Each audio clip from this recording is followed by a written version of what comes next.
이 오늘 본문은 그 사랑에 빠진 남녀가 그 서로를 향한 그 사랑의 격려, 이것들을 주고받는 그런 내용입니다. 그래서 이제 그 1절은 그 여성이 부르는 노래고요, 2절은 그 1절에 대한 남성의 화답이고, 그리고 3절과 4절은 다시 여성이 화답하는 그런 내용으로 흘러가고 있는데요. 그래서 이거를 이제 정확하게 알지 않으면 이게 뭐 어떻게 돌아가는지를 알 수가 없습니다. 그래서 화면으로 제가 요거를 관로로 넣어 가지고 좀 설명을 해 드리기를 원하는데요. 2장 1절에 보니까 이게 여성입니다. 여성이 이렇게 말합니다. 나는 샤론에 수선하여 골짜기에 백합화로다. 그랬더니 2절에서 남성이 1절에 대해 화답하는 겁니다. 여자들 중에 내 사랑은 가시나무 가운데 백합화 같구나. 그랬더니 다시 이제 3절과 4절에서 여성이 이 2절에서의 남성의 말에 대한 화답하는 것으로 3절과 4절이 나옵니다. 남자들 중에 나의 사랑하는 자는 숲을 가운데 사과나무 같구나. 내가 그 그늘에 앉아서 심히 기뻐하였고 그 열매는 내 입에 달았도다. 그가 나를 인도하여 잔치집에 들어갔으니 그 사랑은 내 위에 깃발이로구나. 이렇게 주거니 받거니 하면서 서로 세워주고 격려해주는 이런 내용이 오늘 본문의 흐름이라고 보시면 되겠습니다. 그래서 제가 오늘은 이 흐름을 따라 이 3단계로 이제 말씀을 정리해 드리려고 하는데요. 그 첫 번째 단계가 이겁니다. 술람미, 그러니까 이거를 이제 2장 1절을 제가 제목을 붙이자면 이 술람미 여인의 자기 인식, 이렇게 설명을 드릴 수가 있습니다. 그게 1절입니다. 술람미 여인이 이렇게 자기를 인식하는 걸 고백합니다. 나는 사론에 수선하여 골짜기에 백합화로다. 그 앞에 나오는 사론은 그 비옥한 지중해 연안 지역에 있는 평원지대예요. 평원지대. 이게 사론이고요. 그런가 하면은 뭐 뒤에 나오는 골짜기는 그 외진 곳을 드러내는 그런 시적인 표현이라고 생각을 하는데요. 이게 지금 뭘 설명하는가 하면은 술람미 여인이 자기를 소개를 하면서 자기는 화려하고 주목받는 존재가 아니라는 거예요. 자기는 수많은 사람들이 환호를 보내는 그런 화려한 꽃이 아니라 그저 들판에서 홀로 피었다가 지는 이름 없는 꽃과 같은 존재라는 겁니다. 그러니까 자신은 그 외부의 시선과 관계없이 그렇게 홀로 피고 지는 들판의 꽃과 같은 그런 존재인데, 이게 부정적으로 자기를 묘사하는 게 아니라요, 누가 보든지 말든지 나는 스스로 만족하며 사는 인생이다. 나는 사람들이 시선에 의해서 좌우되는 그런 인생이 아니다. 그런 내용이 내포되어 있는 그런 표현이라고 할 수 있습니다. 예수님께서 이 여인이 말하는 것과 같은 들의 백합화에 대해서 언급하신 적이 있잖아요. 마태복음 6장 28절과 29절입니다. 예수님이 이렇게 말씀하십니다. 또 너희가 어찌 의복을 위하여 염려하느냐? 들의 백합화가 어떻게 자라는가 생각하여 보라. 수고도 아니하고 길쌈도 아니하느니라. 그러나 내가 너희에게 말하노니 솔로몬의 모든 영광으로도 입은 것이 이 꽃 하나만 갖지 못하였느니라. 지금 예수님이 강조하시는 말씀의 의미를 아시겠죠? 이 술람미 여인이 너무나 아름다운 고백을 하는데 나는 사람들이 주목하는 그런 화려한 꽃 같은 사람이 아니라는 거예요. 나는 그저 사람 눈길이 가지 않는 들판에 홀로 피어있는 그런 꽃과 같은 존재인데, 아까 제가 거기가 비옥한 땅이라 그랬잖아요. 사론이 비옥한 광야예요. 그게 예수님 말씀하고 연결이 되는 거 아닙니까? 자기는 외부의 평가에 의존하지 않고 그저 하나님이 주신 모습 그대로 그렇게 살아가는데, 늘 때를 따라 은혜를 주시는 하나님께서 나를 이렇게 아름답게 인도해 주신다. 그런 의미로 우리가 해석을 해도 괜찮습니다. 그러니까 이게 어제 살펴본 아가서 1장 5절에서의 고백, 내가 비록 검으나 아름다우니, 이것과 맥을 같이 할 수 있는 그런 표현이라고 말씀을 드릴 수 있습니다. 요즘 그 관종이라는 신조어가 있는데 우리 어른들 중에 들어보셨죠? 관종. 이거는 관심종자의 줄임말이라고 합니다. 이 관종은 사전적으로 설명 이렇게 합니다. 타인에게 관심을 받고 싶어하는 욕구가 병적인 수준에 이르는 상태. 그냥 뭐 좀 사람에게 관심을 끌고 싶은 건 본능이죠. 뭐 누구라서 사람에게 주목받고 싶지 않고 관심 끌고 싶지 않겠습니까? 그 선을 넘어서는 게 이게 관종이라는 거예요. 오늘 우리 시대는 관종을 양산하는 시대예요. 모든 게 어릴 때부터 그저 화려한 거, 이쁜 거, 자기를 꾸미는 거. 그래서 뭐 중고등학생만 되면은 성령 해달라, 이런 것들이 지금 우리나라에서 참 가슴 아픈 현실이거든요. 이 관종, 관심 종자. 그래서 그 SNS 같은데 자극적인 글을 올리고 자극적인 사진을 올리고 자극적인 영상을 올려가지고 그저 이 좋아요, 이 숫자. 그래서 이 좋아요를 보면은 또 좋아요를 눌러주세요. 그렇게 하는 것 거의 대부분이에요. 저도 이제 이게 설교가 올라가는데 설교 끝에 은혜 받았으면 좋아요를 눌러주세요. 이렇게 하면 참 웃기잖아요. 왜 웃으시는데? 설교를 하나님께 올려드리고 오늘 우리가 이 자리에 함께 드리는 성도님들에게 은혜를 끼치는 통로로 쓰임받고 그리고 끝.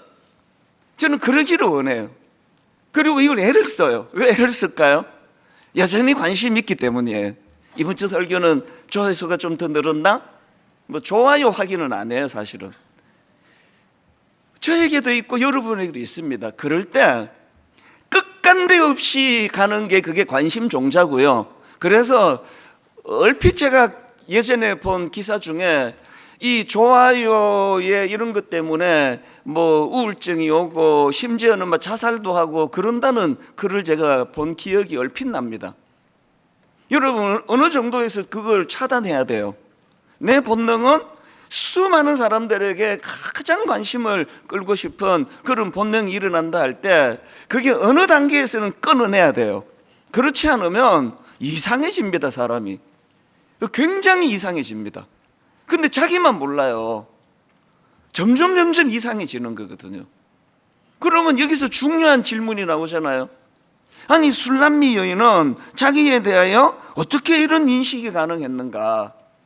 제가 주일 설교에서도 말씀드렸듯이 중독은 결핍, 특히 사랑의 결핍에서 나오는 경우가 많다. 그 말씀을 드렸잖아요. 신경 전문의 의사예요. 김석재 원장이 쓴 조종당하는 인간이라는 책이 있는데요. 전문가가 그 책에서 이런 이야기를 합니다. 중독은 결핍의 고통을 잊기 위한 값싼 마취제와 같다. 하지만 마취에서 깨어나면 고통은 몇 배로 커져서 돌아온다. 너무 와닿는 것 같지 않습니까? 중독은 결핍의 고통을 잊기 위한 값싼 마취제와 같다. 하지만 마취에서 깨어나면 고통은 몇 배로 커져서 돌아온다. 또 이런 또 설명도 있습니다. 관계 중독에 빠진 사람은 사랑을 하는 것이 아니라 버림받지 않기 위한 처절한 생존 투쟁을 하고 있을 뿐이다. 그게 다 결핍이에요. 사랑을 받지 못했기 때문에. 너무나 사랑하는 아내를, 남편을 혹은 결혼하기 전에 결혼을 앞둔 사랑하는 사람끼리 건강한 사랑을 해야 되는데 그게 집착으로 흐르는 경우가 많잖아요. 왜? 버림받을까 봐. 그래서 이분 말씀이 정확한 것 같아요. 관계 중독에 빠진 사람은 사랑을 하는 것이 아니라 버림받지 않기 위한 처절한 생존 투쟁을 하고 있을 뿐이다. 그래서 이런 부자연스러운 행동이 자꾸 일어나면 그게 결국은 버림받는 결과를 가져다 주는 거 아닙니까? 또 이런 내용도 있습니다.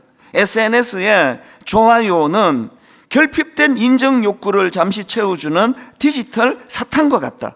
달콤하지만 영양가는 없고 결국 더 큰 허기만 남긴다. 한 문장만 더 읽어드릴게요.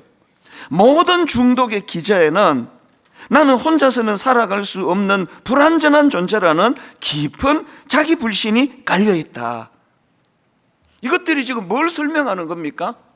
제가 지금 술람미 여인은 왜 자기 스스로에 대하여 나는 검다, 난 그렇게 아름다운 사람이 아니다, 그렇게 고백할 수 있고, 그리고 또 왜 술람미 여인은 오늘 본문에서 자기는 그저 들판에 아무도 눈길 한번 주지 않는 그런 초라한 들판에 핀 그런 야생화 같은 존재라고 그렇게 말할 수 있는 건 이게 역설적으로요, 그가 지금 사랑을 받기 때문이에요.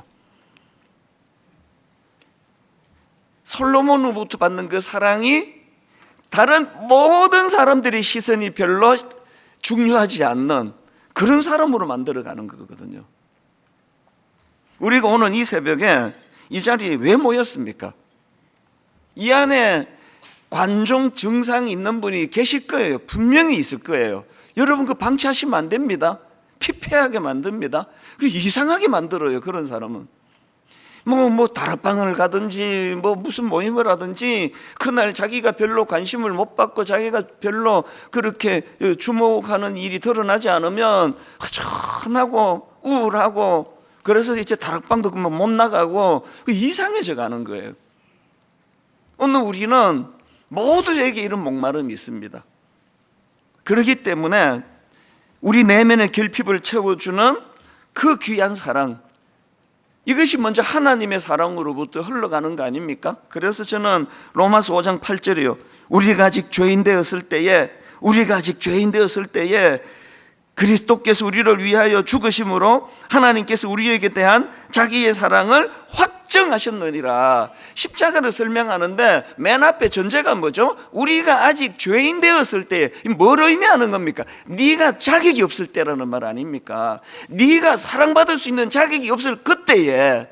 세상은요, 사랑받을 수 있는 자격이 있는 사람만 사랑을 해요. 안 그렇습니까?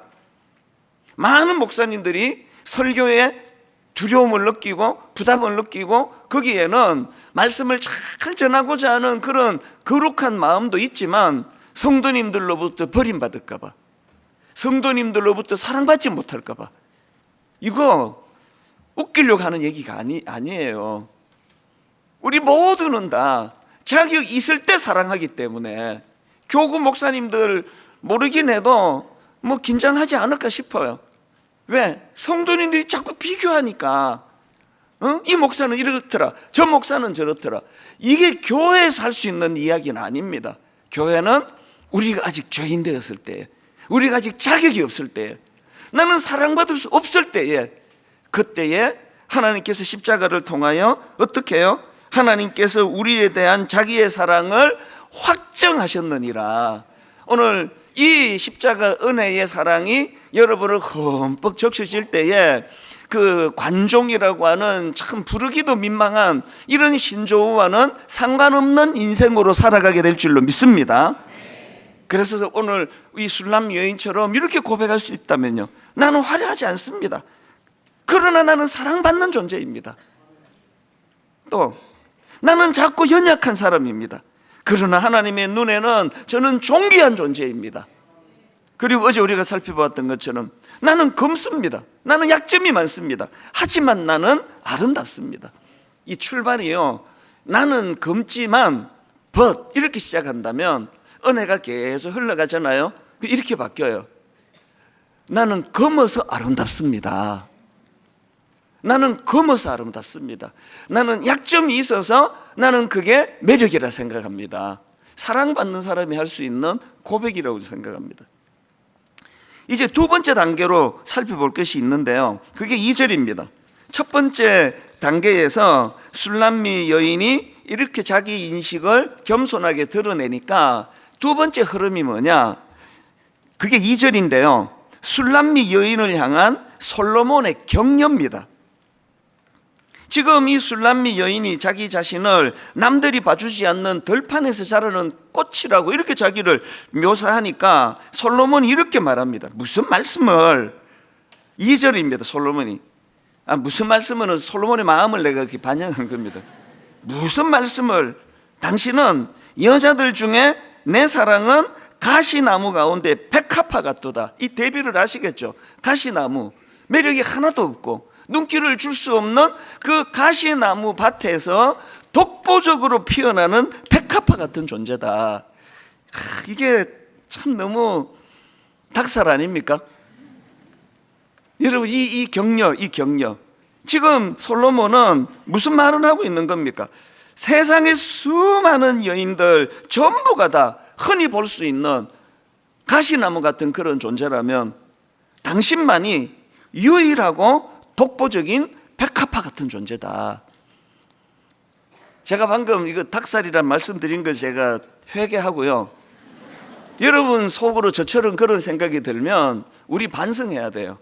그걸 잘 안 한다는 뜻이거든요. 회사 마치고 집에 가면서 여러분 결혼 30년 차 된 분이 문 열면서 당신 보고 싶어 죽는 줄 알았다. 한번 해보세요.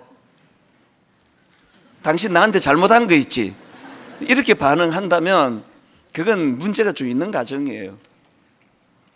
자기 스스로는 남들이 봐주지 않는 들판에서 자라는 초라한 꽃이라고 그렇게 묘사하는데 그걸 겸손으로 하는 이야기고 낮은 자존감을 하는 게 아닌데 솔로몬은 그걸 방치하지 않고, 그래서 제가 어제 새벽에 우리 고모가 저보고 아이고 못생겼다, 여기 반응이 제일 컸대. 제 집사람이 다 듣고 보니까.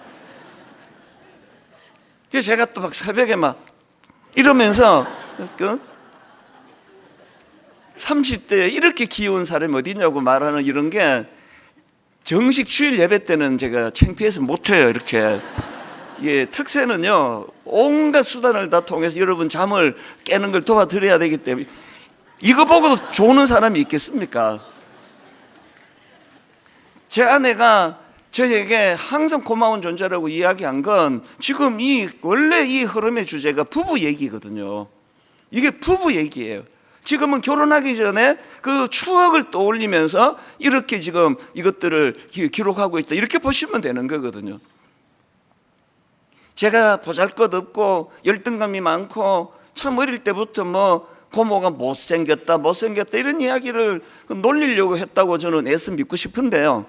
뭐 그런 평범한 주목받을 수 없는 그저 들판에 핀 들꽃과 같은 존재인데 제 아내만은 적극이 의미를 부여해주고 격려를 해주니까 그것이 항상 제게 고마운 일이라는 거거든요.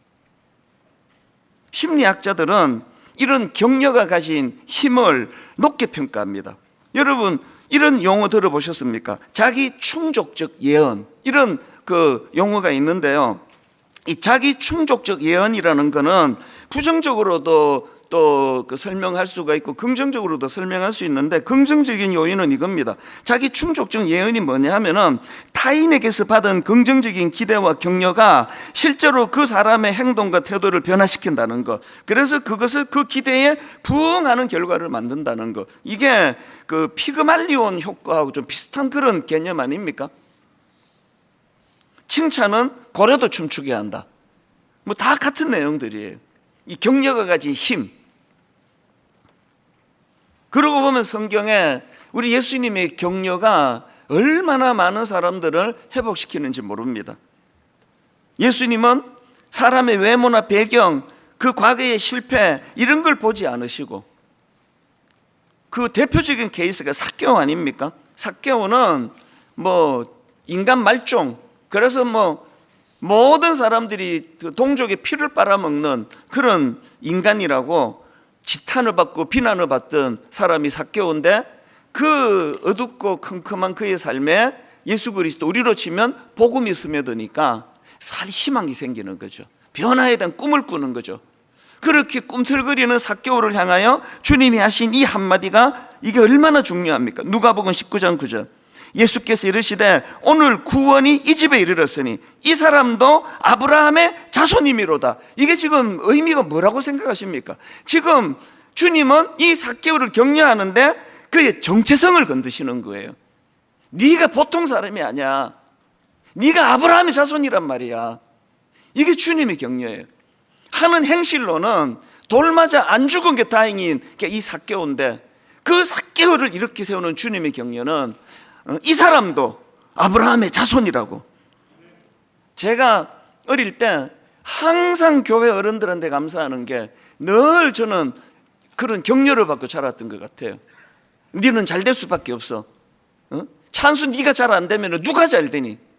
네 엄마가 얼마나 기도하시는데, 아버지가 기도하다가 돌아가셨는데, 네가 잘 안 되면 어떻게 누가 잘 되겠냐고 끊임없는 그런 격려를 받으면서 낮은 자존감을 갖고 있던 제가 회복해가는 게 교회에서 다 일어난 거거든요.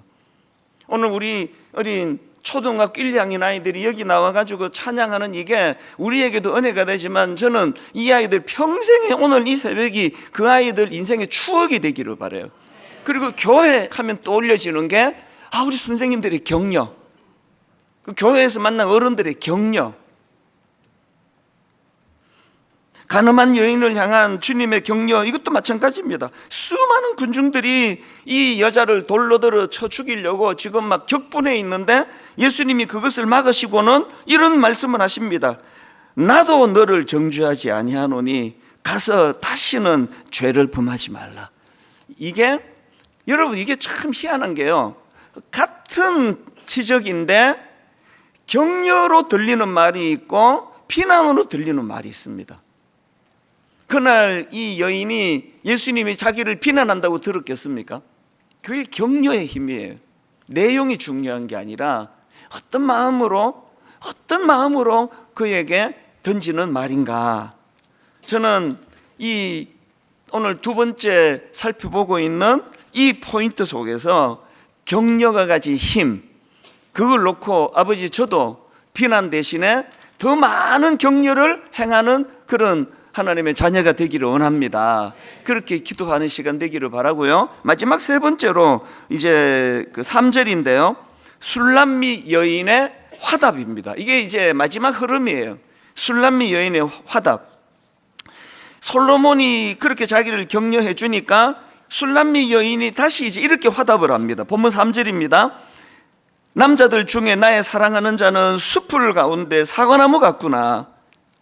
내가 그 그늘에 앉아서 심히 기뻐하였고 그 열매는 내 입에 달았도다. 솔로몬이 지금 자기를 가시나무 가운데 백합화 같은 존재라고, 독보적인 존재라고 그렇게 자기를 세워주니까 똑같은 논리로 지금 화답을 하는 거거든요. 숲풀 가운데 사과나무, 이것도 뭐 짐작이 가지 않습니까? 숲풀, 이게 뭐 그냥 정체성도 없고 그냥 숲풀이에요.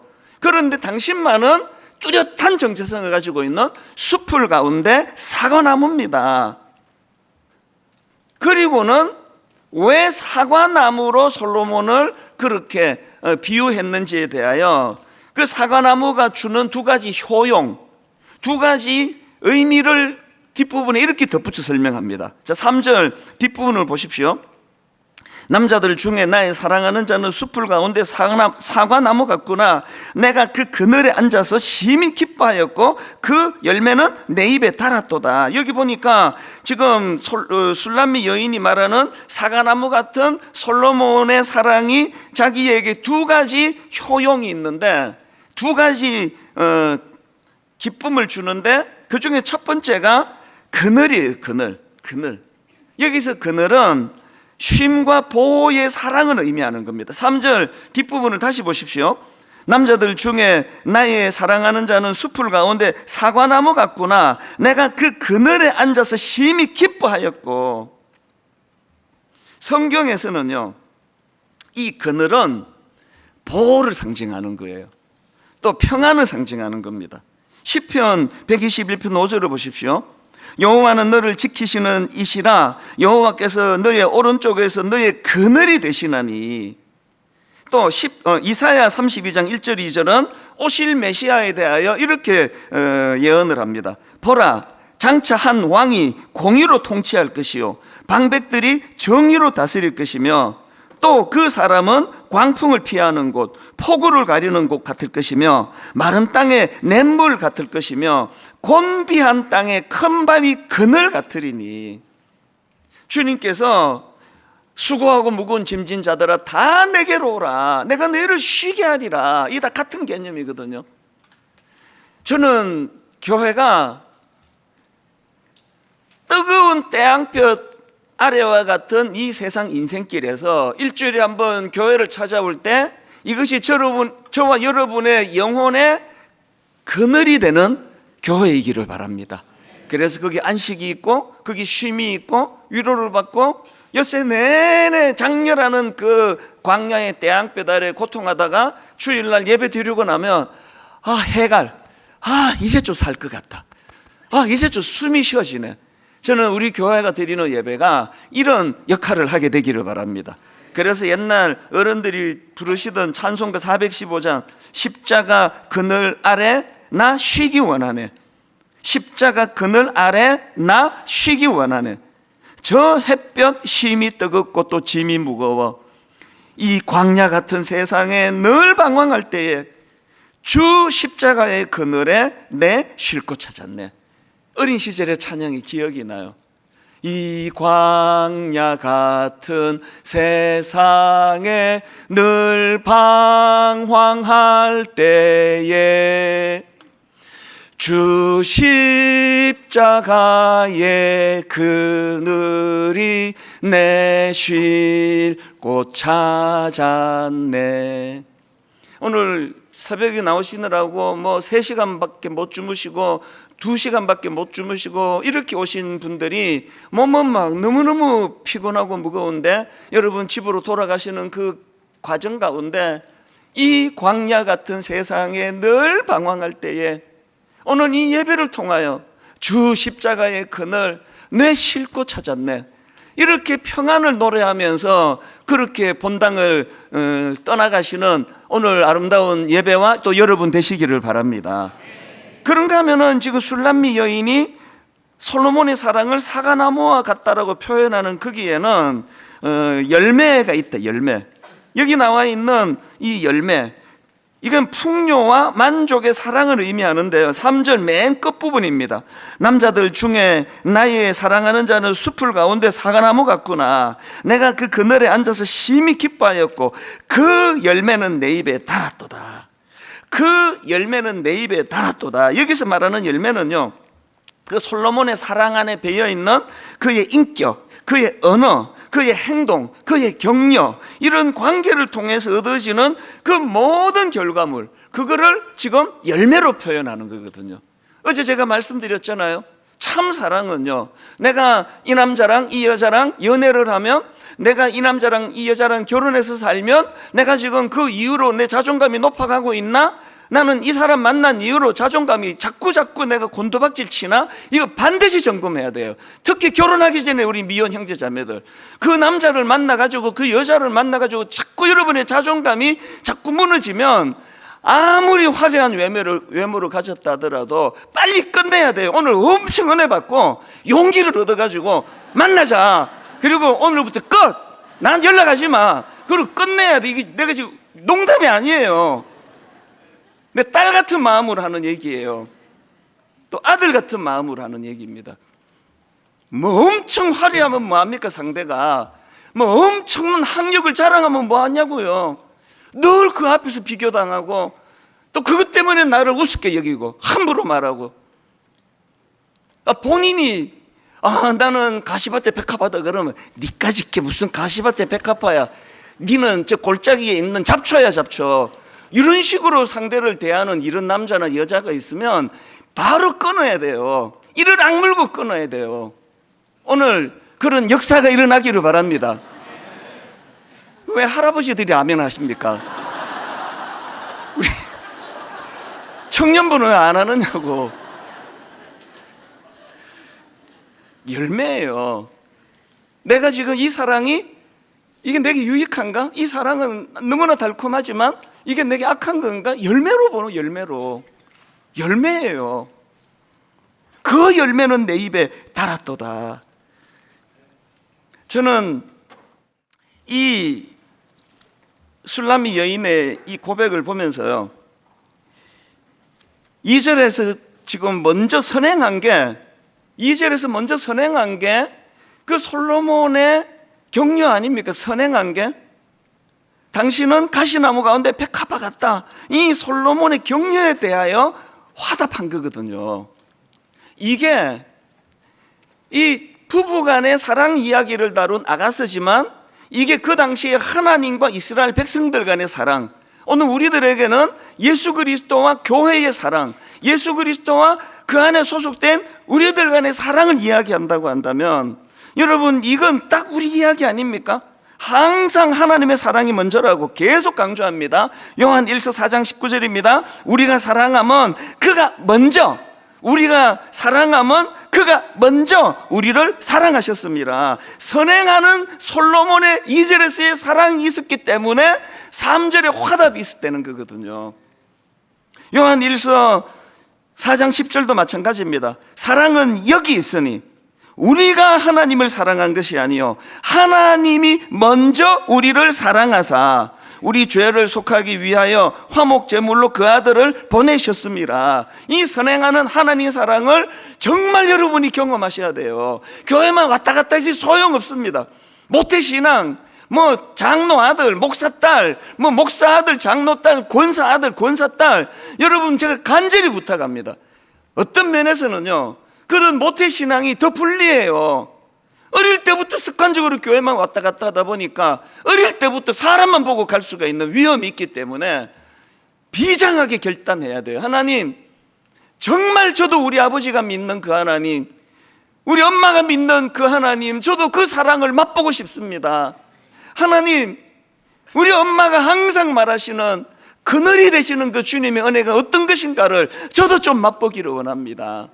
이 갈망이 없으면요 문턱만 밟고 왔다 갔다 하는 거 아무 소용이 없습니다. 이게 먼저고요. 그 다음에 요한 1서 4장 19절의 앞부분에 제가 무게를 두고 읽어드릴게요. 우리가 사랑함은이에요. 먼저 우리가 사랑함은 이게 무엇에 대한 반응입니까? 주님이 먼저 우리를 사랑하셨습니다. 이 뭘 강조하는 겁니까? 여러분, 우리가요 2절에서 선행하는 솔로몬의 사랑에 대하여 3절에서 술람미 여인이 화답하는 것처럼 우리도요 선행하시는 하나님의 사랑에 화답해야 돼요. 여러분이 화답을 해야 돼요. 화답을. 우리가 이거 아셔야 됩니다. 우리도 늘 격려가 필요하지만요 이건 우리 하나님의 형상으로 따져보면 하나님도 격려가 필요하세요. 그거 모르시나요? 제가 아버지가 되어 보니까요 아버지도 자녀에게 격려가 필요하지만 아버지에게도 격려가 필요하더라고요. 참 내가 그걸 아버지가 되고 알았습니다. 자녀들도 아버지에게 인정받고 싶지만 아버지도 자녀들에게 인정받고 싶어요. 여기 우리 젊은이들 그런 생각 해보셨습니까? 여러분 아버지가 여러분 인정 안 해준다고 맨날 지적만 한다고 그렇게 마음이 좀 안 좋은 분 계세요? 그럼 반대로 여러분은 아버지 어머니에게 얼마나 격려해 드리고 있습니까?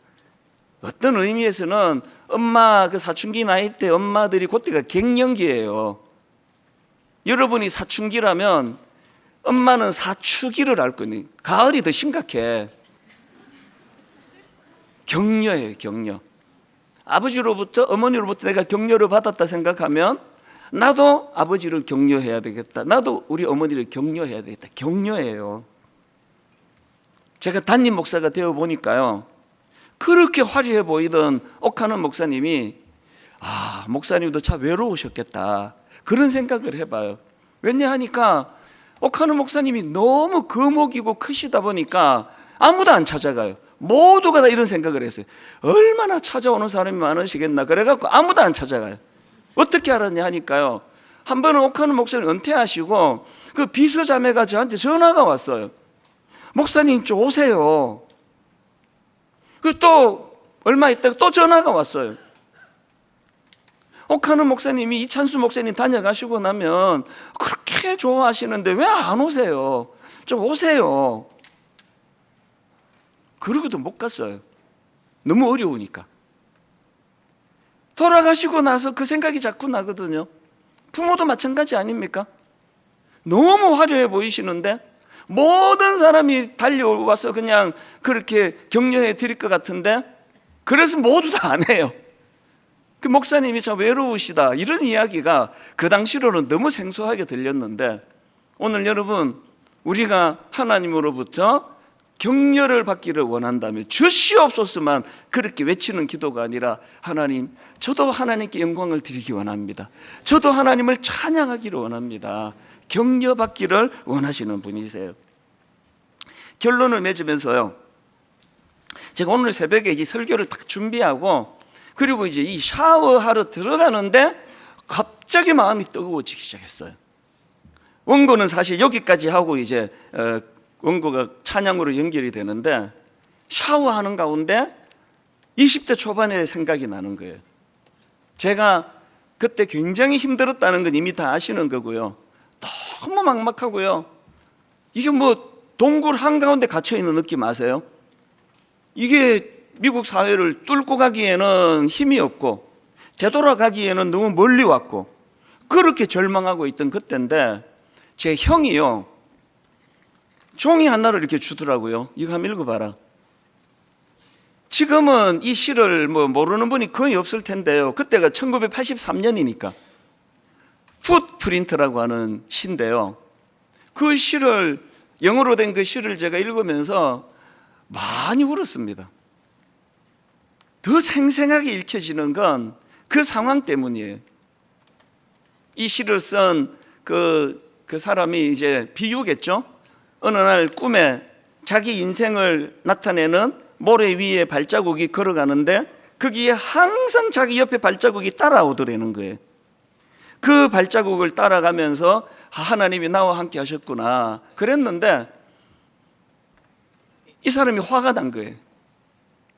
그렇게 항상 나와 동행하던 하나님이 내가 결정적으로 낙심이 되고 결정적으로 절망하고 결정적으로 하나님의 위로가 필요하고 격려가 필요하고 도우심이 필요한 그때는 사라져버린 거예요.